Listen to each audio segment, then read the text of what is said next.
Ang alamat kung bakit may nagsasharon sa handaan.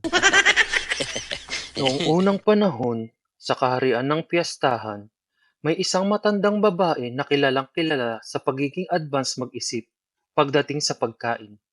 Ang pangalan niya ay Aling Sharon Balotera Pro Max. Sa bawat handaan, hindi siya tulad ng iba na basta-basta lang kumakain.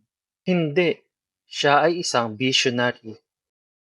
Habang ang lahat ay busy sa pagsandok ng pansit, siya ay busy sa isang malaking misyon, ang pag-imbak ng ulam para bukas.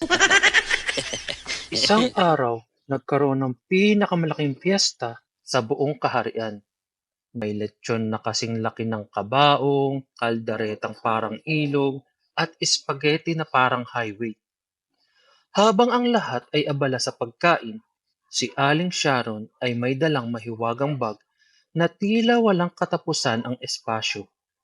Parang bag ni Dora, pero panghandaan.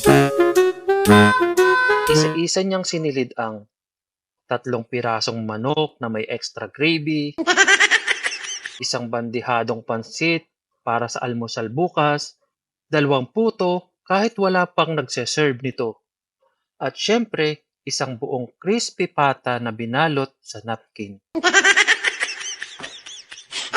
Ngunit nang akmang kukunin na niya ang natitirang slice ng leche flan, biglang bumukas ang langit at lumitaw ang mahiwagang diwatang handaan. Aling Sharon, bakit ka ganyan? Ang handaan ay para sa kasalukuyang nagugutom, hindi para next week.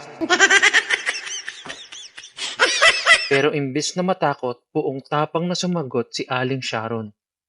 Diyos ka nga, pero hindi mo naiintindihan ang tunay na kahulugan ng handaan. Ang ulam na dala mo pauwi ay parang pagmamahal.